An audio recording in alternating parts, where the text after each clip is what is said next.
le Parti québécois entretient une espèce de discours dans lequel, oui, le changement, c'est nous, les gens ont voté pour le changement, mais tu regardes objectivement leur campagne dans Arthabasca, puis c'était voter pour nous parce que le méchant du M va faire sauter la gestion de l'offre, va amener le privé en santé, va bouleverser nos acquis. En fait, c'était eux, le Parti conservateur, au sens primaire du terme, là. C'était voter Oui. pour nous, parce que si vous votez pour l'autre méchant, votre belle vie va changer, là. Nous, on va préserver le statu quo, là. Oh C'est oui, réellement ça. le PQ a joué une sorte de carte Mark Carney sans trop s'en rendre compte.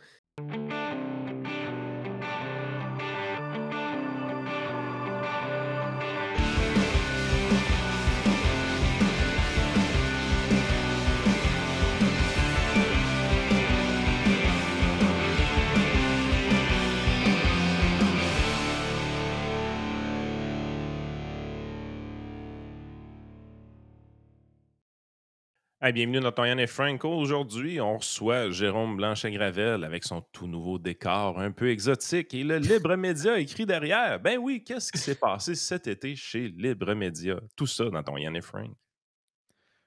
Yes, merci Jérôme d'être là, de retour pour une autre saison qui commence. On est toujours bien content de te parler. Vous savez, les gens le savent, là, Libre Média, Yann et Frank, c'est des amis idéologiques, même si des fois on n'est pas tout le temps sur les mêmes sujets puis les mêmes préoccupations, mais ça fait partie de la Et on grande est famille. tous des parias des médias alternatifs. Exact, ça fait partie de la grande famille de la, comment ils appellent ça, la droite de Québec et ethno-masochiste, c'est ça qui est, je pense que c'est ça le Ouais, terme Ah, vous êtes consacré. un peu plus ethno-masochiste que moi, mais Ouais, ben, ça ouais. dépend quand même, là. Toi, tu as quand même un amour de la culture, Moi, je suis un vrai francophile. De ma deuxième langue, c'est l'espagnol. Je suis pas tout à fait un traître à la nation, selon les standards, de oui, nos mais quand amis, même, quand même, tu as quand même, corrompu le sang de ta lignée, là, tu sais, avec, un mariage tu sais, fait que ça, quand même, ça pourrait être reproché, là, ça l'est on d'ailleurs. est Ça oh aussi non, peuvent ça être c'est sûr, on reprochés. sera jamais assez pur pour nos amis caribous, hein. Ça, on l'a vu durant la pandémie, Oui, oui, oui, exact. Mais, Hey, c'est surtout que ça. les amis Caribou, présentement, sont pas contents après Lucien Bouchard. Là, tu sais, ça va être le tough. retour des belles-mères. Ouais, le retour des belles-mères.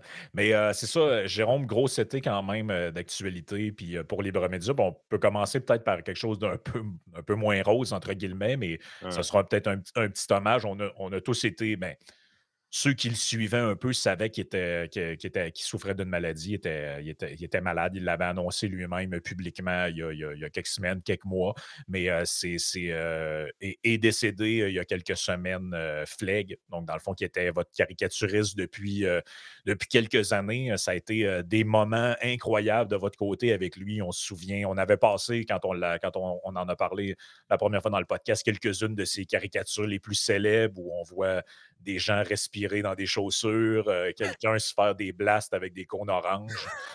Donc, c'est quoi, dans le fond, qu'est-ce que tu retiens un peu de cet événement-là, puis comment tu l'as vécu, dans le fond, là? Ben, écoutez, c'est sûr, moi, j'en savais un peu plus, que le public sur l'état de santé de Flegg, de Christian Daigle, donc moi, personnellement, je le savais que c'était plus imminent, là, que c'était OK. imminent, c'est-à-dire Ouais. ou du moins, proche. Pas aussi proche que ça a été quand même une surprise, tout un choc honnêtement, là, sur le plan, personnel et professionnel.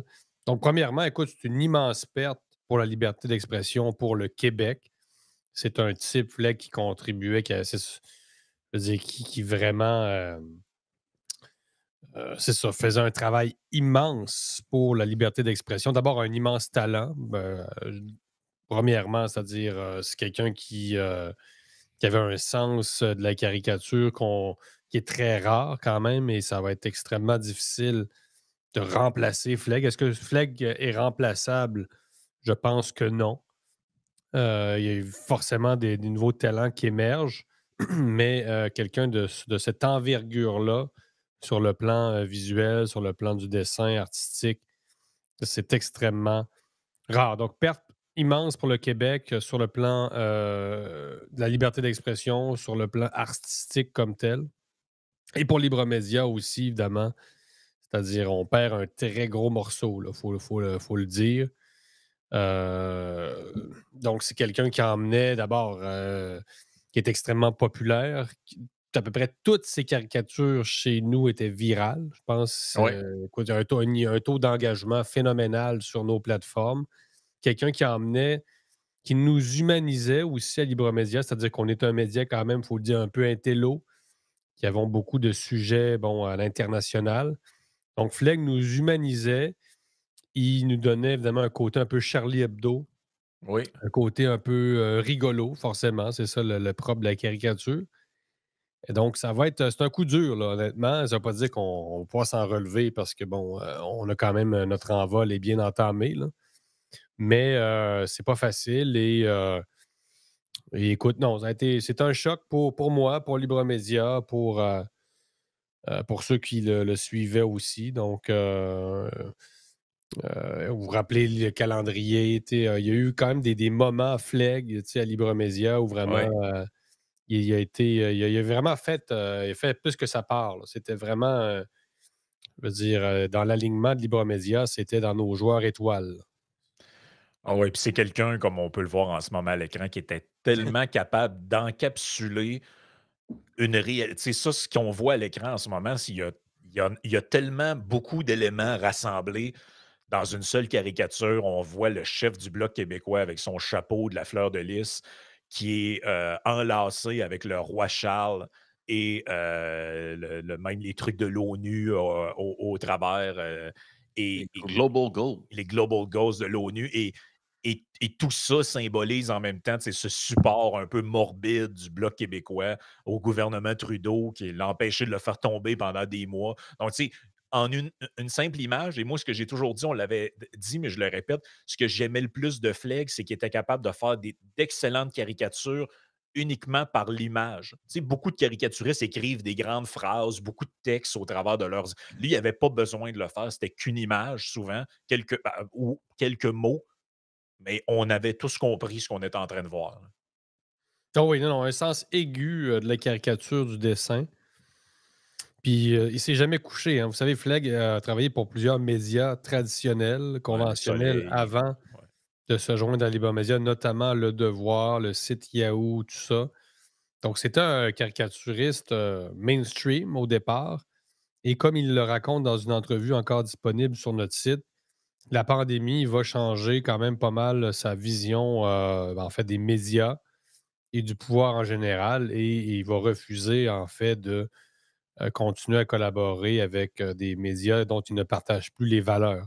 Donc, ce qui rend quelqu'un là, de conviction, un homme de conviction qui ne s'est jamais couché ni devant le pouvoir, ni devant l'argent, ni devant quoi que ce soit. Donc, je le répète parce que c'est important, une perte immense pour la liberté d'expression, pour le Québec. Et donc, quand on espère voir d'autres visages de ce niveau-là émerger dans les prochaines années, mais ce sont c'est des personnages qui, c'est ça, là, qui sont très, très rares. Écoute, hier, c'est hier ou avant-hier, je me souviens plus, Yann, on avait parlé de parce que je vais venir à un sujet dont tu as traité sur Libre Média, mais on se demande ce qui se passe avec la justice là, au Québec, au Canada. Là. On avait parlé d'un article qui est sorti dans la Gazette où c'est cette histoire d'un père avec ses enfants qui a été tabassé à Montréal et que ça a été filmé sous caméra. Et le gars est allé à son audience préliminaire et dans le rapport, je n'ai pas l'article sur la main, là, mais on en a parlé, comme je dis, dans les derniers jours. Et dans l'article, on relate que le juge a cité un rapport d'un criminologue qui explique que, bon, la violence comme ça à Montréal, tu sais, les changements climatiques jouent un rôle là-dedans, là, parce qu'avec les chaleurs étouffantes qu'on a, ben, les gens sont de plus en plus violents. Là, tu sais, on se disait, mais c'est rendu vraiment n'importe quoi. On dirait qu'il y a vraiment un problème de crédibilité. On est rendu dans le n'importe quoi. Et ça fait écho à quelque chose qu'on n'a pas encore vraiment parlé sur le podcast, mais qui a beaucoup fait jaser dans les dernières semaines. Tu as écrit un texte là-dessus, les peines réduites pour des criminels racisés. Et donc là, on est vraiment rendu avec des jugements judiciaires que, en gros, si vous êtes noir ou vous êtes arabe, par exemple, ou vous êtes blanc, ben, le jugement va être différent parce qu'il faut prendre en compte vos particularités. En fait, c'est carrément du racisme, il faut le dire, là, du racisme Oui, ou du Muriel Châtelier dirait du racialisme, là, c'est-à-dire que maintenant, la race est devenue un concept pertinent dans une salle de cours. Donc, vous êtes noir ou vous êtes asiatique ou peu importe. Donc, il se pourrait qu'on considère votre sentence ou votre culpabilité d'un autre angle parce que c'était quoi la phrase du juge? Vous portez le poids historique de l'esclavage. En tout cas, un truc délirant. Là. Fait que t'as écrit un texte là-dessus, je te laisse en parler. Ouais, ben c'est ça. Ben, écoute, c'est une entrevue justement avec Muriel Chatelier, qui est présidente de l'Association des Québécois unis contre le racialisme, qui est effectivement une sorte de racisme, mais une sorte de racisme qui se veut bienveillant, du bon côté de l'histoire. Donc, c'est une première, d'abord, il faut le rappeler, une première. C'est la première fois au Québec, dans toute l'histoire judiciaire du Québec, qu'une peine a été déterminée en s'appuyant sur le concept de racisme systémique. Donc, en fait, vous n'êtes pas coupable tout à fait des crimes que vous pouvez commettre parce que vos ancêtres, en fait, ont vécu des choses il y a peut-être 2, 3 siècles. Et une des premières observations de Mme Chatelier que je partage entièrement, c'est que notre société, d'abord, est devenue beaucoup trop complexe, beaucoup trop métissée pour faire rentrer les gens dans d'aussi petites cases. Je ne sais pas si vous comprenez. Moi, prenez juste l'exemple de ma fille. Bon, c'est un exemple personnel. Ouais, est-ce qu'elle est blanche ou pas, mettons? C'est ça. Bon, sa mère est autochtone du Mexique. Ma fille est née à Mexico. Bon, elle est rousse. Ça fait plutôt blanche de peau comme ça, là. Mais elle est née à Mexico. Elle passe pas mexicain. Donc, est-ce qu'elle est opprimée ou elle est oppresseur? Donc, si ma fille éventuellement commettait un méfait, bon, ça n'arrivera pas. Donc, ça, mais des histoires comme ça, il y en a des centaines de milliers, évidemment, au Québec, partout dans le monde. Donc, c'est quoi être totalement blanc? C'est quoi être totalement noir? Les Noirs non plus, ça veut rien dire. C'est-à-dire un Congolais ne partage pratiquement rien avec un Haïtien ou avec un Colombien noir, par exemple, ou avec un Brésilien noir des favelas. Bon, ils partagent des gènes, ils ont du sang en commun, là, mais il y a une infinie variété, évidemment, de noirs. Il y a une infinie variété de blancs. Nous, on n'est pas exactement russe. Je ne suis pas exactement croate. Yann n'est pas exactement ukrainien non plus. Tu sais, donc, ça ne veut pas dire grand-chose, mais au Canada, on va commencer, nous, à établir des peines selon des critères ethniques qui sont, d'abord, qui sont très réducteurs, qui simplifient la réalité à outrance et Moi, je me qui suis jouent. toujours vu comme un descendant d'Ivan Drago. Ah If oui? he dies, he dies. Ouais, c'est ça, c'est ton. Oui, oui, ben, on le voit là, dans ton teint de peau. Là. Mais, Ben, moi, c'est l'Irlande. Hein, bon, un petit peu d'Irlande. ouais, ben, Ah! T'as de l'Irlandais dans toi, toi. mais de toute façon, les trois ici, si on remonte notre arbre généalogique, on va trouver du métissage partout dedans. Je Mais veux oui, dire, moi, du côté de ma mère, son grand-père à elle, c'est un Italien. Toi, tu dis de l'Irlande. Yann, c'est sûr qu'ils remontent quelque c'est la part. Normandie. Oui, mais si tu prends les deux bords de famille, tu sais, ça fait ça de même. Fait qu'à un moment Ouais. donné, d'un bord ou de l'autre, tu trouverais peut-être des Autochtones, peu importe. Tu sais, ça n'existe pas un Canadien français 100% que tous les ancêtres, depuis tout le début, là, viennent tous du même coin. Là. Non, non, Ben, ça surtout au existe Québec, il y a peut-être, mais vous quelqu'un quelque comprenez ce part que qui a je veux fourré dire. une cousine, là. On le sait, on est au courant, là. Oui, ouais, c'est ça. Même un gars comme Pierre Poilievre, vous le regardez, écoutez, ce type-là, très manifestement du sang autochtone, pratiquement les yeux bridés. Donc, tu es l'extrême droite canadienne, Pierre Poilievre, écoutez, là, c'est vraiment n'importe quoi. Là. Et Donc, puis, la pureté raciale, en fait, qu'on ne veut pas appliquer, là, c'est pas des beaux concepts, ça, mais ils sont appliqués quand même d'une certaine façon par l'État fédéral, ben, Il y par a du bon maintenant bord. des cours. Même C'est chose pour les. positif. C'est ça. Quand c'est positif, ça passe parce que vous êtes du bon côté. C'est ça que tu. Oui, je sais pas. Mais il y a beaucoup de sarcasme dans ce que je dis, Jérôme. Oui, oui, mais rappelez-vous les fameuses histoires d'Autochtones qui avaient obtenu, ben, de pseudo-Autochtones qui avaient obtenu des postes au Canada, à la mairie de ouais, Montréal, ouais, je ouais. pense. Donc, des gens, et finalement, on est allé fouiller dans leur arbre généalogique pour vérifier s'ils étaient finalement purs racialement. Tu sais, c'est les gens qui faisaient ça, là, c'était les nazis, là, honnêtement. Là. Tu sais, on veut déterminer si vous êtes assez d'une race ou pas assez d'une race. C'est pas tout à fait justement des concepts qui nous élèvent comme société. Mais le Canada, quand même, baigne dans cet esprit-là. Fait que oui, je pense qu'on peut parler carrément de racisme inversé là, ici. Là. Ben, puis en Ben, plus, Elisabeth Warren a fait ça un peu aussi. Oui, ouais, la ben oui. Pocahontas. Oui, Pocahontas, mais ça a été rendu célèbre pour ça. Puis il y avait aussi une porte-parole d'une association autochtone qui faisait faisait brûler, je pense, des livres des Tintins dans l'Ouest Il y a canadien. eu ça, oui, Il y a oui. eu ça, puis elle-même n'était pas du tout autochtone. Mais nonobstant de ça, ce qui est le pire là-dedans, c'est ton point sur le métissage est bon et sur le fait que, bon, aujourd'hui, la société est tellement mélangée que qui est quoi, on ne le sait pas. Tu sais, même Barack Obama, il y a des gens qui disaient en fait pourquoi on dit qu'il est noir alors que sa mère est blanche ou son père, je ne sais plus lequel Ou des deux. Harris, qui était indienne. Alors que c'est ça. Et aussi. même chose pour Kamala Harris qui se prétendait Indian American dans certaines tribunes et qui disait qu'elle était noire sur d'autres. Mais le point encore plus fondamentalement que ça, je pense, c'est que quand tu passes devant la justice, tu es jugé pour tes actions en tant qu'individu. Nonobstant, t'es pas, si moi je vais devant un palais de justice, je ne suis pas un représentant de la race canadienne-française, je suis un représentant de moi-même. J'ai Frank. été jugé parce que moi, j'ai cambriolé un dépanneur, parce que j'ai tabassé quelqu'un, et c'est mes faits et gestes qui sont reprochés devant la cour. C'est pas les faits et gestes de mes ancêtres. Parce que là, là, on va se rendre où avec ça? On va dire, ah, ben, ce type de Chicoutimi, il a volé une banque, mais il faut comprendre que son arrière-grand-père, dans la shop, il était molesté par un anglophone, donc c'est pas de sa faute. Check le Ça, représentant de la droite Metallica, de la droite ouais, c'est ça. PID, qui est dans le Me, Myself and I, toi chose. C'est Non, une mais vision effectivement, délirante. ouais, ça, on peut revenir sur votre affrontement. Hein, l'affrontement entre les pirates, entre guillemets. Vous n'êtes pas des pirates, vous, là. C'est Diane et Frank, mais bon, ceux que les caribous appellent les pirates et les caribous fleurs de lys. En tout cas, ça, c'est tout un affrontement qu'on a vu cet été. Mais pour Oui, continuer, effectivement, Frank, je veux dire, c'est le concept même de justice. Tu sais, on dit la justice est aveugle. La justice n'est pas censée c'est voir ça. la couleur de peau. Boy. Et c'est le concept de C'est ça. responsabilité. C'est-à-dire, si vous n'êtes plus responsable de vos actes dans une société, on est dans la marde. Comprenez? C'est-à-dire, vous êtes plus responsable de ce que vous faites, là. C'est un peu ça que la justice tend vers là. C'est extrêmement grave, là. Ça, c'est le droit remonte à l'Empire romain, etc. C'est toute notre conception du droit, de la responsabilité. Donc, vous ne pouvez pas être dépossédé de votre corps. Donc, finalement, vous êtes un homme zombie qui répondait finalement à ce qu'ont vécu vos ancêtres et vous Ah, agissez selon des délirant. schèmes qui vous dépassent. Donc, vous êtes plus libre.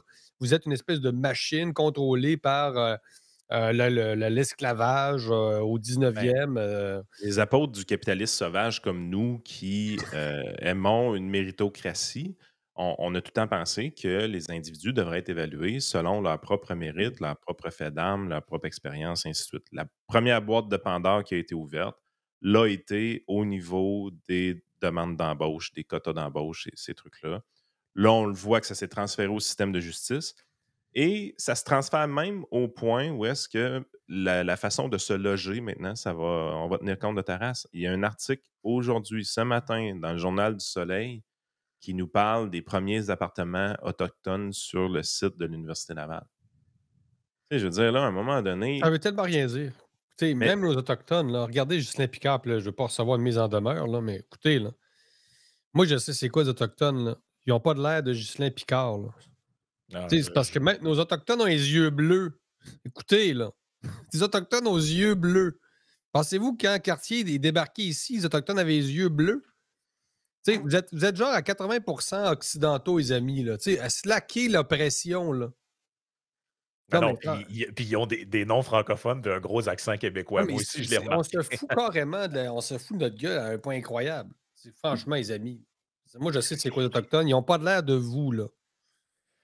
Non, mais dans un monde où tu es récompensé par ton identité et dans un monde de discrimination positive, ça sert à quoi d'être bon? faut pas non, mais faut pas se surprendre qu'il y a des gens qui revendiquent des micro-particules de leur identité pour les exalter sur la place publique. Je rappellerai qu'il y a quelques mois à peine, on en avait parlé dans l'émission, le gouvernement fédéral de Justin Trudeau à l'époque avait mis sur pied des formations pour déceler les fraudes à l'identité autochtone. Mais qui aurait pu prévoir ça dans un contexte où tu donnes des congés spécifiques à des gens qui s'identifient comme tels? Parce que ça aussi, c'est la nouvelle chose, c'est que maintenant, tu n'as plus besoin de démontrer quoi que ce soit. Tout est basé sur l'auto-identification. Donc, moi, c'est ce que je dis d'ailleurs à des gens, des fois, qui me disent regarde, j'étudie dans telle matière, puis il y a une bourse, elle est réservée aux gens s'identifiant comme LGBT. J'ai dit ben, dis que tu es lesbienne, puis prends la bourse. Là. Qu'est-ce que tu veux que je te dise, là? Je veux dire, vous devez composer avec cette nouvelle réalité-là parce que personne ne va aller vérifier dans ta chambre à coucher si c'est vrai. Parce que cette réalité-là, maintenant, c'est l'auto-identification. Donc, les gens disent qu'ils sont autochtones. Il faut les Non, croire. mais Les gens il y a disent qu'ils deux, c'est bon, il y a deux réalités qui se chevauchent. Donc, un côté, on essentialise, c'est-à-dire on ramène les gens vraiment à leur race, le sang, et de ouais, l'autre côté, on leur dit qu'ils peuvent s'identifier à n'importe quoi. Donc, ça crée évidemment un conflit de concepts dans le sens où, d'un côté, les Autochtones disent, moi, je fais valoir mon autochtonité par mes ancêtres, et l'autre dit, je me sens autochtone, donc j'ai droit aux mêmes privilèges. exact. C'est du n'importe quoi. Ça aussi, c'est un dérapage du wokisme au Canada, là. Donc, on voit que qu'il y a des groupes qui ont vécu des injustices historiquement, on le sait.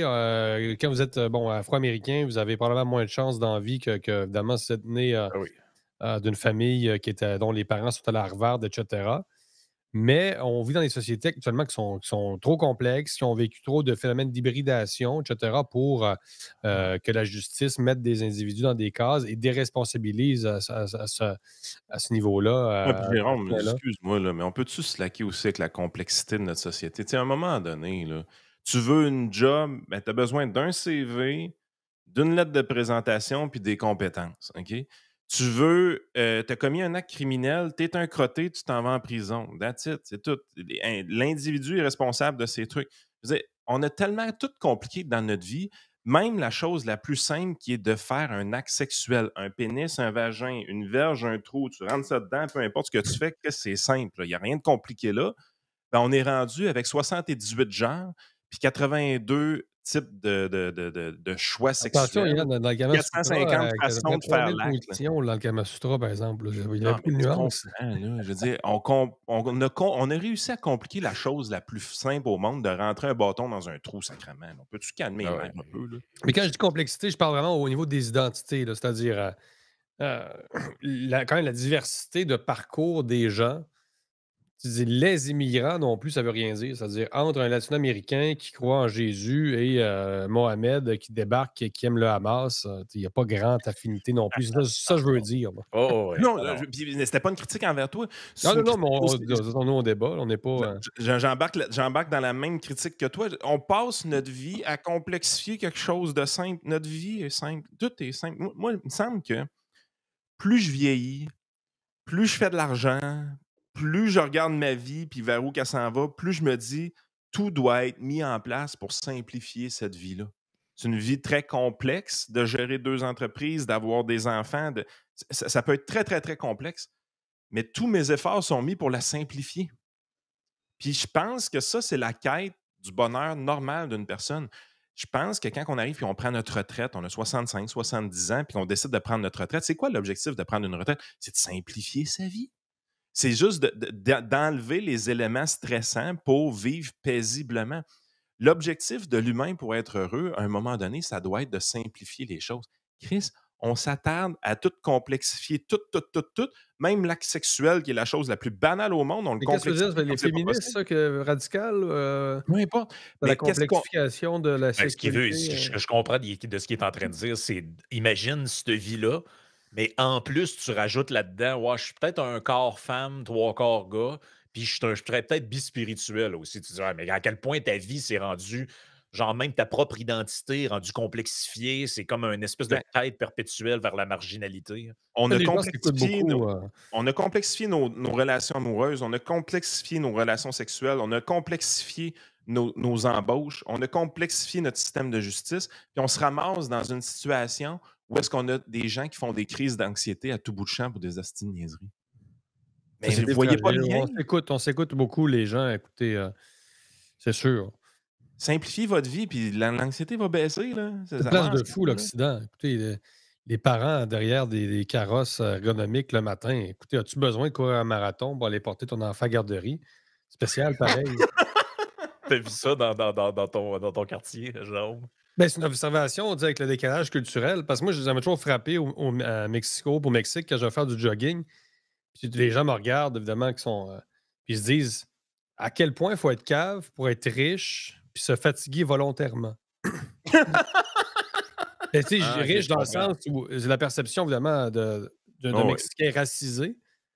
Et le racisé face aux Blancs stressé occidental, un névrosé, c'est ça, c'est de dire, lui, il est assez cave pour aller se fatiguer à chaleur. C'était, ben, non, mais c'est Ah ça, ouais. Ah t'as ouais. l'air fou, t'as l'air fou. En plus, il y a les chiens qui te courent après. Aller faire du jogging dans les quartiers au Mexique, c'est pas. Même l'activité physique est occidentale, là, comme on la pratique. Donc, pour venir aux poussettes, oui, c'est-à-dire que le décalage culturel me permet de voir ça. Je suis pas contre les gens qui font ça, là, mais vous Non. comprenez? Mais c'est le fun ce que tu dis parce que ça montre la perspective que tu as quand tu vas vivre une vie qui est un peu plus simple. Parce que quand tu vas dans un pays qui est un peu plus défavorisé, où est-ce que tu es plus proche de tes besoins de subsistance que tes besoins un peu secondaires, ben, tu comprends que la vie simple est nécessaire. C'est pas juste un souhait, c'est quelque chose de nécessaire pour que tout fonctionne. Mais ici, on complexifie des insignifiances. C'est Ouais, un peu ça absolument. le Oui, oui. point derrière ça. Puis à un moment donné, cette complexification-là amène beaucoup d'anxiété. Mais là, puis là, on est là, puis on se revient d'abord, on vit dans une société qui est malade. Oui, mais c'est pas la société qui est malade, c'est les individus qui font des drôles de choix, qui complexifient leur propre identité parce que on a défini ce que tu es réellement par rapport à l'identité qui est des cases à cocher, alors qu'en réalité, tu devrais te définir par rapport à tes accomplissements Mmh. et non pas parce que quelle case que tu coches éventuellement. Tu sais, je veux dire, tu dis, ouais, ben, on sait bien, toi, tu as une vie d'homme blanc, cisgenre, Ah oui, j'avais oublié celle-là. C'est qu'elle est bonne. cisgenre, hétérosexuel, qui a des enfants, qui Si, vit en genre. banlieue, puis qui a de l'argent dans ses poches. Hey, t'es pas vraiment ostracisé. C'est pas un concours de victimes, calvaire. Ouais, ben, les gens qui disent ça, ils peuvent essayer d'être de droite 3 jours au Québec, Mais en voir même s'ils temps, vont le tu vois le supporter. paradoxe. C'est-à-dire, c'est les gens qui passent leur temps à s'écouter et qui, comme tu dis, ont la prétention d'avoir qui complexifient, mais qui simplifient aussi à outrance. C'est-à-dire, au nom de cette supposée, ben, non, de cette diversité réelle des appartenances, on veut vous rentrer dans une case. Dans le fond, tu sais, ils sont pas non plus cohérents. Je ne sais pas si vous voyez le Ah oui, paradoxe. je te suis. Mais C'est-à-dire, tu d'un sais, côté, on est, il s'est éclaté, c'est LGBT à l'infini, toutes les lettres de l'alphabet, tous les chiffres. Mais d'un autre côté, vous rentrez dans une case, dans un formulaire administratif. Donc, enfin, mais c'est plein de contradictions, tout ça. C'est le wokisme canadien, c'est quand même rendu n'importe quoi, là, en gros, là. Ben, mais puis c'est occidental. Tu as raison que c'est occidental. C'est pas juste canadien ou québécois. Mais à un moment donné, tu sais, je pense que le meilleur conseil qu'on pourrait donner aux jeunes qui tombent dans cette poutine-là, là, c'est genre, sors de Montréal une semaine, va dans le bois, Calvas. ouais, c'est ça. Tu Mais en sais, même temps, on sent que tu sais, le Canada, puis le Québec aussi, parce que le Québec a des composantes wokistes incroyables. Là. Tu vois que ça a gangréné les écoles, ça a gangréné très encore ici, c'est encore dans l'espèce d'écologie punitive radicale. On dirait qu'on est la seule place sur Terre qui est encore là-dedans. Là. Mais tu vois qu'il y a comme un décalage parce qu'on le voyait avec l'élection de Donald Trump. On pensait que ça allait être le clou dans le cercueil du wokisme. C'est beaucoup le cas aux États-Unis. Là. On revient sur toutes sortes d'affaires, les hommes dans le sport de femmes, puis tout ça. Puis tu vois que ça fait des petits ailleurs. Mais au Canada, on dirait qu'encore une fois, par notre espèce de réflexe de se positionner comme étant l'anti-Amérique, par une espèce d'identité parce que c'est ça, en gros, l'identité québécoise et canadienne depuis l'élection de Trump, c'est qu'on est tout sauf eux. Donc là, on dirait que nous autres, il y a des gens qui renchérissent sur des délires comme ça. Là. Fait que là, on s'en va dans la justice la justice différenciée selon la race. Mais ouais, On dirait qu'on essaie de t'appuyer sur l'accélérateur. Là. puis, si on y va concrètement, Frank, écoute, notre réflexion est intéressante pour des gens qui. C'est ça qui. C'est quoi donc qu'on vous reproche de faire du contenu qui serait pas. De bas. original. Oui, c'est ça, Bas- du contenu non original. Ouais. Ça, c'est on un autre contribue reproche. pas, Ouais. c'est ça, on Ouais, on contribue à rien, nous autres. contribue pas à la culture en aucun cas, c'est ça, parce qu'on Ouais. n'est pas subventionné. Donc, nous, on contribue pas à l'enrichissement culturel de la société. Mais pour les racisés, écoute, c'est que concrètement, sur le terrain, là, c'est qu'il y a des jeunes criminels qui exploitent Ben cette oui. rhétorique-là et Ben qui se oui. servent des accusations de racisme comme bouclier face aux autorités. Donc, il y a des gens qui se disent, écoutez, moi, je suis racisé, je vais utiliser ce statut-là pour me créer une sorte de carapace Et si jamais, bien évidemment, je suis épinglé, ben, je vais jouer cette carte-là, c'est-à-dire, regardez, ma mère était monoparentale, mes ancêtres étaient esclaves quelque part. Donc, tu sais, on donne des outils aux criminels pour se défendre, là. C'est Ben pas tout écoute, à fait brillant concrètement non plus, là. c'est tellement bon ce que tu dis parce que ce que tu dis, c'est qu'il y a des profiteurs qui vont exploiter les failles du système et vous êtes en Exact. train de créer des failles dans le système. Autrement dit, très bien dit, oui. Parce que si c'était pas vrai, tu sais, on a quoi là? 1% à peu près des gens qui ont une forme de dysphorie du genre qui amène à peut-être un changement de sexe pour certains, d'autres, c'est juste un changement d'habillement ou de nom, peu importe, ou de pronom dans certains cas. Mais on est dans ces proportions-là dans la population. Pourquoi dans les prisons de femmes, on est à 10 fois plus? Ou bien dans les prisons en général, dans le milieu carcéral, on peut frapper dans certains États aux États-Unis 10 fois plus la proportion. Il y a 10 fois plus de gens qui devraient être dans une prison d'hommes, mais qui se déclarent femmes pour être dans une prison de femmes. Dans le Pourquoi c'est sport 10 aussi. fois plus que dans la population générale? Puis pourquoi le phénomène inverse est carrément absent? Une femme qui se sent homme, qui veut être incarcérée avec des hommes, pourquoi ça n'arrive pas? Parce que c'est Tu dans sais, le sens des bénéfices. Ben oui, ben, même ben, chose c'est pour ça. le Vous sport. savez, les détenus, les faux détenus autochtones, vous le savez, il y a des gens, ça c'est un phénomène grave, là, des gens qui vont se déclarer autochtones pour, par exemple, manger de la viande de gibier en prison. Moi, ça me tente de manger de l'orignal, donc je m'appelle Jérôme Blanchet-Gravel Saganache demain et je mange de la viande d'orignal en prison. Ça existe pour vrai, ça? Oh oui, il y a plein d'articles qui ont été publiés, même d'Isabelle Haché, là, les faux autochtones en prison, c'est un fléau.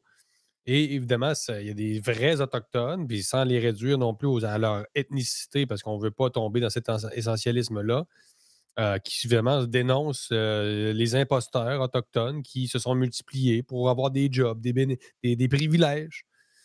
Tu sais, on parle de privilèges blancs, mais il y a beaucoup de privilèges racisés, là. Les programmes qui sont faits en fonction de la race. Encore une fois, tu un Congolais puis un Haïtien, c'est quoi le rapport, là? C'est n'importe quoi, là.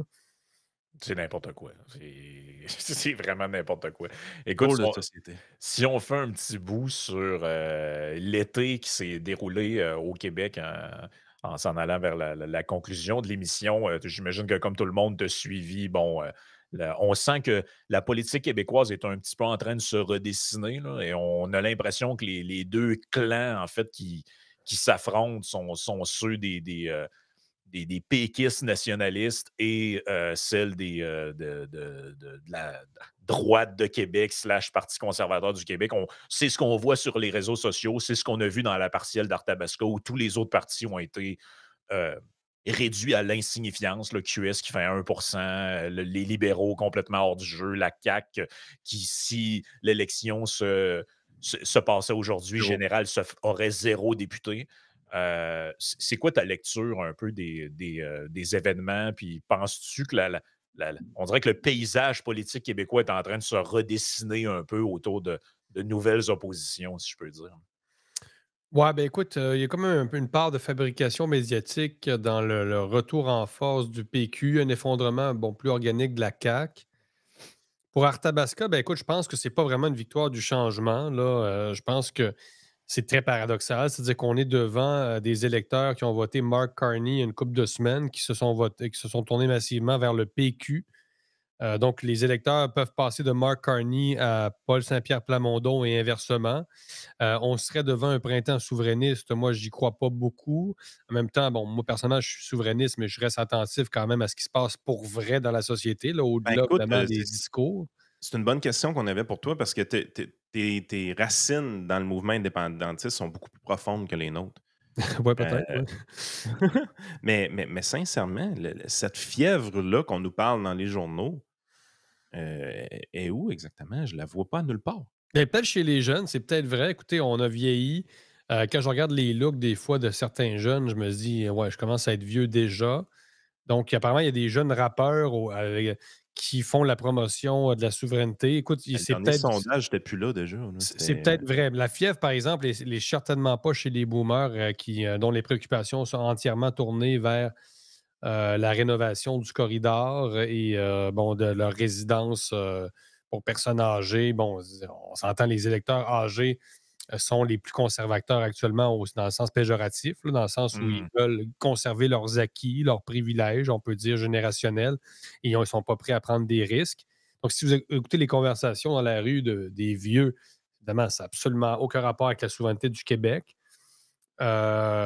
Écoute, cette fièvre-là est exagérée, c'est sûr. On n'a pas fait non plus de post-mortem après la pandémie. Personne ne s'est demandé qu'est-ce qui s'était passé ici. Donc, c'est un peu comme quelqu'un qui divorce et qui, se met en couple avec le premier venu, finalement. Tu sais, il n'y a aucun examen de conscience qui est fait. En même temps, l'histoire est imprévisible. Il y a des basculements, des fois. L'histoire, par définition, est imprévisible. Donc, est-ce qu'il pourrait y avoir un sursaut souverainiste inattendu? Que ça ne serait pas la première fois que l'histoire nous réserve des surprises vraiment Ça là, viendrait d'où? incongrues. Je ne sais pas, ça serait, écoutez, une espèce d'élan, un peu d'énergie, du désespoir, peut-être réaction à l'immigration quand même, qui est vraiment en augmentation. Là, ça commence vraiment à se sentir beaucoup partout, même en région. Donc, ça va dépendre là, du seuil de tolérance des Québécois envers ça. En même temps, bon, vous, je sais, vous êtes plus de l'école, on a besoin de travailleurs, c'est vrai. Mais d'un côté, moi, je trouve que c'est beaucoup trop. Là. À Québec, je trouve que c'est délirant. Je trouve que les niveaux d'immigration sont délirants. Même écoutez, même vous allez en Colombie, puis ils vont se plaindre qu'ils ont beaucoup d'immigration de Vénézuéliens, puis tu sais, c'est même pas 1% de ce qu'on a. Là. Tu sais, quand vous regardez dans d'autres pays, puis que les gens se plaignent d'immigration, je veux dire, c'est rien là, par rapport à ce que le Fait que Canada reçoit. Là. l'étincelle du mouvement souverainiste, toi, tu la verrais dans le contrôle de l'immigration? Non, je pense que pas une étincelle. Je pense que c'est pas assez. Ça prend plus que ça parce que c'est pas positif dans le sens c'est plus une réaction à, alors que le mouvement souverainiste aurait besoin d'une impulsion tu sais, positive, c'est-à-dire un projet pour quelque chose et non contre l'immigration, même si moi, je pense qu'il faut y réagir. Il faudra Ouais. avoir le contrôle absolu de l'immigration au Québec, je pense, une nécessité. Là. Mais, Euh, mais, mais moi, je comprends, excuse de te couper dans ton élan, là, mais je ouais. comprends que des nationalistes plus de droite, entre guillemets, là, conservateurs, souverainistes, pensent ça. Sauf parce que eux, dans leur esprit, ils veulent rompre avec le Canada, multiculturaliste, immigrationniste. Ça, je comprends cette vision-là, je la comprends très bien. Ce que je comprends pas, par contre, c'est je regardais le congrès des jeunes péquistes, puis j'écoutais ce qu'ils disaient, puis je me disais, mais pourquoi ces gens-là veulent se séparer du Canada, en fait? Ils partagent exactement la même vision, l'espèce de fixation sur l'écologie, plus de femmes en politique. Tu sais, c'est comme le même discours, un peu de genre de gauche culturelle. Je comprends pas ce qui leur déplaît finalement dans le Canada. Je les écoutais parler, on va enfin pouvoir faire un pays vert et écoféministe. Ça, puis j'étais comme, ouais, mais c'est le Canada, ça. Donc, je comprends pas qu'est-ce que vous voulez quitter, en fait. C'est peut-être pour ça aussi qu'il y a autant de péquistes qui ont voté pour Mark Carney la dernière fois. C'est qu'en fait, je comprends pas ce dont ils veulent quitter. Puis, tu sais, le Parti québécois entretient une espèce de discours dans lequel, oui, le changement, c'est nous, les gens ont voté pour le changement, mais tu regardes objectivement leur campagne dans Arthabasca, puis c'était voter pour nous parce que le méchant du M va faire sauter la gestion de l'offre, va amener le privé en santé, va bouleverser nos acquis. Puis, en fait, c'était eux, le Parti conservateur, au sens primaire du terme. Là. C'était voter Oui, pour nous, parce que si vous votez pour l'autre méchant, votre belle vie va changer. Là. Nous, on va préserver le statu quo. Là. oh C'est oui, réellement ça. le PQ a joué une sorte de carte Mark Carney sans trop s'en rendre compte. C'est ce que j'explique dans mon éditorial à Libre Média, donc Arthabasca, le triomphe du statu quo. Donc, c'est très paradoxal. C'est-à-dire le mouvement souverainiste alimente une résistance passive au changement qui va lui nuire le moment venu. Là. C'est-à-dire, Ben, vous c'est êtes le changement exact. ultime, c'est le référendum, puis la souveraineté, on s'entend. C'est ça le changement ultime pour le Québec, là. Puis on y revient, c'est parce qu'il y a des gens qui ont joué sur la peur aussi durant la pandémie beaucoup et vont se ramasser avec évidemment un discours fédéraliste qui va jouer sur la peur aussi des changements, des bouleversements économiques advenant à la souveraineté. Donc, ils vont rester prisonniers de cette résistance passive, de cette peur qui reste consubstantielle au Québec, etc. Donc, c'est très, très paradoxal. Tout ça. Donc, non, je pense que des gens comme Bocoté exagèrent beaucoup. Là. La partisanerie est excessive là, dans le sens où moi, je veux bien être souverainiste, mais il faut quand même être attentif à ce qui se passe réellement dans la société. Après ça, oui, le politique, c'est quand même. On joue sur des forces, on essaie qu'il se passe quelque chose. Je veux dire, comme un. On veut provoquer des choses. Je comprends le principe, là, mais Mm. il faut quand même qu'il y ait quelque chose qui vienne d'en bas. Ça ne peut pas juste venir d'en haut, ça peut juste être les médias qui refabriquent un sentiment souverainiste. Puis quant aux jeunes, Frank, écoute, ça reste qu'on est devant des péquistes extrêmement candides, là. Pardon. Les gars sont naïfs, là. C'est les gars et les filles, là. C'est-à-dire, on n'a pas l'impression d'être devant des gens qui comprennent vraiment ce que représenterait s'affranchir de l'Empire britannique, là. Particulièrement les jeunes, là. Tu sais, c'est comme. Une question piège pour toi. Ben, pas vraiment. Là, je sais que tu es capable de répondre rien qu'en masse. PSPP se barre les pieds un peu d'une manière logique. Là, quand tu es à 10 ou 11 des sondages avec le PQ, c'est quand même intelligent de promettre un référendum rapide. Il faut que tu gardes des gens pour poser pancarte à un moment donné. Là. Fait que promet un référendum quand même rapide dans un premier mandat, se ramasse comme par magie premier dans les sondages. Et là, ça pourrait être potentiellement quelque chose qui lui nuirait dans la prochaine élection de promettre un référendum rapide. Parce que le Québec étant ce qu'il est, on n'aime pas le changement. Tu sais. Je sais pas. Ouais. On voit Lucien Bouchard sortir dans les médias dire de quoi qu'il va un peu dans ce sens-là, dire ça devrait être un parti de bonne gouvernance. Christian Dufault qui fait sensiblement pareil dans un post Facebook hier.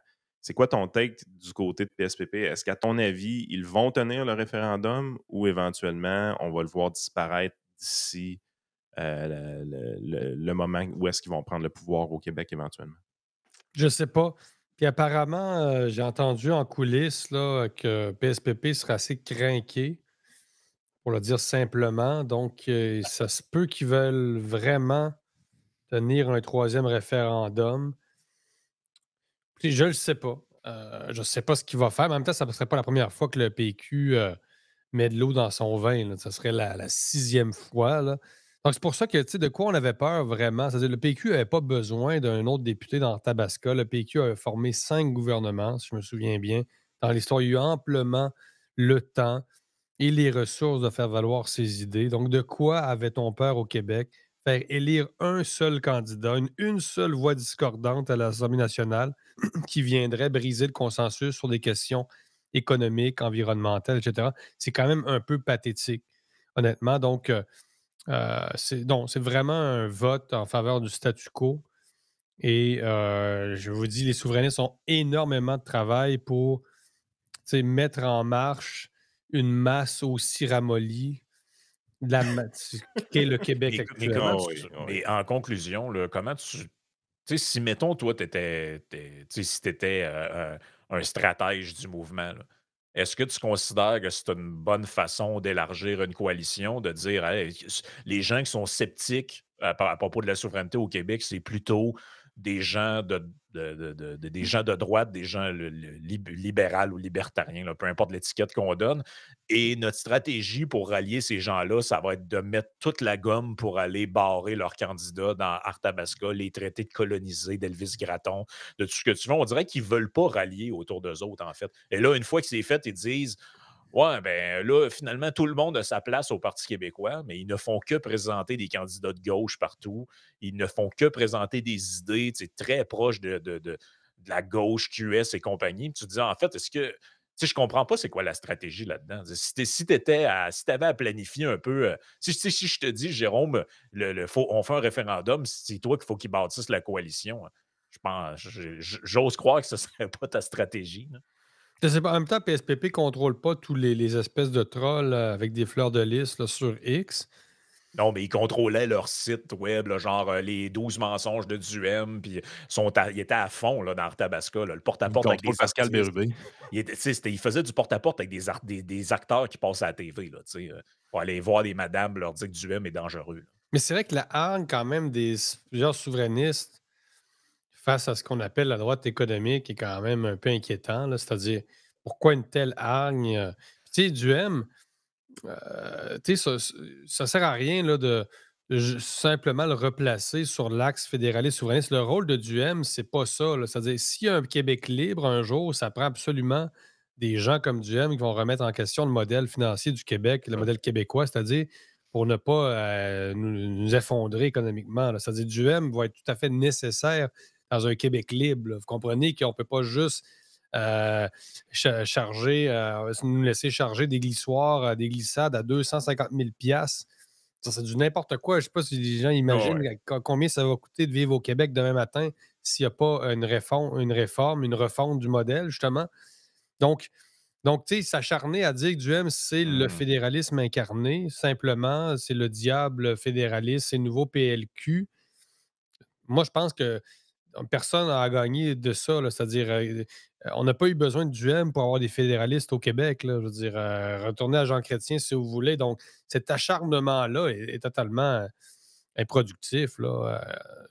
Pourquoi seulement revenir à cet axe-là, alors que Duhem, on le sait, Mmh. c'était quoi son rôle? C'était de remettre en question le modèle, c'est-à-dire à l'intérieur du Québec, c'est-à-dire qu'il soit libre ou qu'il soit à l'intérieur du Canada, là, c'est-à-dire Ouais. le modèle québécois, Mais je pense que s'il survit à la souveraineté du Québec, doit être mis en question, Québec libre ou non, là. Québec libre ou non, ce modèle-là doit être revu, effectivement. Mais je pense qu'ils se sont aperçus d'une chose, que beaucoup de gens, parce qu'il y a beaucoup de gens sur les réseaux sociaux, puis tu sais, publiquement, qui se sont fait une notoriété en tapant sur ce qu'on a appelé, pendant la pandémie, on les appelait les coucous. Ensuite, on a dit à un moment donné les complotistes. Et maintenant, c'est plus trop à la mode. Donc maintenant, tout le monde qui est un peu en marge, on dit les pirates. Tu sais, moi, j'en serais un. Moi, je me fais dire ça à longueur de journée. Les pirates, toi, t'en es un. Même, je vois que Marceau, qui est à Boulevard, se fait appeler le pirate sur Facebook. Tu sais, tu dis, il y a quelque chose de délirant là-dedans, mais je pense qu'il y a une récompense sociale à taper sur ces gens-là et à Ouais. associer, tu sais, les pires éléments à Duhem et compagnie. Fait que j'ai l'impression qu'ils se font comme un capital de sympathie en attaquant ce gars. Tu sais, un peu comme pendant la pandémie, plein de gens se sont fait une notoriété en combattant les complotistes ou je sais pas quoi. C'était devenu comme une forme de signaling que tu appartiens au bon camp social. Et j'ai l'impression que c'est ce qu'ils font un peu. Mais en même temps, moi, je pense que quand tu essaies de remporter 50% plus un pour avoir gagné un référendum, tu peux pas sacrifier personne. Tu dois avoir le message le plus large possible, le moins idéologique possible, au sens que ton message, ça doit être uniquement que ce qu'on veut, c'est la souveraineté. On veut pas l'éco-socialisme, le féminisme, pas tant de choses. Non, on veut la souveraineté. C'est ça Il faut l'objectif faire et rien attention. d'autre. Puis je sais que c'est toujours ne mettez pas des conditions à l'indépendance, on l'a entendu souvent, mais quand même, il ne faut pas non plus que la souveraineté, moi je reste souverainiste, soit l'occasion pour justement cette caste-là, liée à l'appareil d'État, Mhm. l'occasion pour elle de se créer une panoplie de nouveaux postes qui vont coûter extrêmement cher aux contribuables. Dire, si on fait la souveraineté, c'est pour supprimer un palier de gouvernement, c'est pas pour créer une nouvelle élite étatique C'est qui ça. vont s'inventer des postes, notamment d'ambassadeurs, etc. Puis c'est vrai qu'on va avoir besoin d'ambassadeurs, là, mais il va falloir avoir des chiens de garde là, pour dire là, on fait un État quand même, je ne vais pas dire minimaliste parce que c'est impossible au Québec, mais la souveraineté c'est pas une occasion d'affaires pour les fonctionnaires, là. Comprenez, là? Non, non, c'est ça. Ça, il faut quand même qu'il y ait des gens pour le dire. Puis c'est pas non plus dire on met des conditions, des conditions. Non, écoute, je pense que PSPP est relativement sincère, mais il reste maladroit quand même, son équipe, et lui, là. C'est-à-dire, quand on dit on va ouvrir à la droite, on s'ouvre à la droite, on va essayer de limiter le gaspillage. Écoutez, est-ce que c'est rendu que limiter le gaspillage, c'est être de droite, ça? Vouloir limiter le gaspillage, c'est être de droite, là. Ben, Ça veut dire, moi, écoute, je pensais que c'était une valeur partagée ouais. universellement, là. Écoute, ils ont présenté un type en nous disant qu'il s'identifiait de centre droit, mais avec absolument aucune idée qu'il n'est pas de gauche. Donc, moi, je ne sais pas où ils s'en vont avec ça, mais c'était une vaste blague, ça, là, Alex Boissonneau de centre droit. Tu dis, il a fait entièrement campagne contre toutes les idées. Si ça existe au Québec de centre droit, ben, c'était Duhem là, dans Tabasco. Il a fait entièrement campagne contre ça. Donc, s'il était de centre droit, on l'aurait entendu dire tout le long de la campagne, bah, ben, je suis assez d'accord avec ce que M. Duhem a dit là-dessus, mais nous, au Parti québécois, on privilégie plutôt ça, telle affaire. Non, ça a été entièrement une lutte à finir contre ces idées-là, contre ce changement. Tu sais, je veux dire, il n'y a personne qui va croire sincèrement que si tu es de droite ou de centre droit au Québec, tu vas te présenter pour le PQ pour amener ces idées-là au Parlement. Il n'y a personne qui croit à ça. Là. Je veux dire, même eux, je pense, n'y croient pas réellement. Là. Écoute, Jérôme, qu'est-ce qu'on suit pour Libre Média dans les prochains jours, prochaines semaines pour la rentrée? Parce que c'est ça, on renvoie les gens pour aller tout le temps consulter votre site web, libremedia.com, votre chaîne YouTube, vos réseaux sociaux. Mais c'est ça, je te laisse le mot de la fin pour votre actualité. Là. Ouais, ben, écoute, on a un très gros été comme vous en termes de contenu. On va poursuivre à l'automne. Écoute, moi, je lance un podcast, tu vois, qui va s'intituler Vent contraire, donc plus sur le mode des grands entretiens, donc des entretiens OK. d'une heure chaque semaine. Je vais m'entretenir avec une personnalité sur un véritable grand enjeu. Donc ça va être hebdo. Donc c'est le nouveau podcast qu'on va avoir chez nous sur YouTube et sur Spotify. Je pense que ça va être la grosse nouveauté de l'automne. Sinon, d'autres reportages à l'international s'en viennent. Et écoute, on a une panoplie, évidemment, d'articles, d'entrevues avec toutes sortes d'acteurs, ici, là-bas. On continue, on a toujours des gens en France aussi. Donc, écoutez, ça vaut la peine, honnêtement, de s'abonner chaque semaine, dans chaque jour, on a du nouveau contenu. Puis, on continue à défendre, évidemment, la liberté d'expression, etc. On en a encore Mmh. besoin. Et il y a vraiment des choses chez nous que vous ne pouvez pas lire ailleurs, là, tout simplement. Donc, profitez de la rentrée pour vous abonner, puis contribuer à l'émergence des nouveaux médias comme Yann et Frank, Libra Média, cette constellation de médias indépendants qui s'impose de plus en plus. Exact. Absolument. Bon, c'est ce qu'on invite les auditeurs et tous ceux qui nous regardent en ce moment sur YouTube et les autres plateformes à faire. Merci Jérôme, on se reparle bientôt. Un grand plaisir, merci.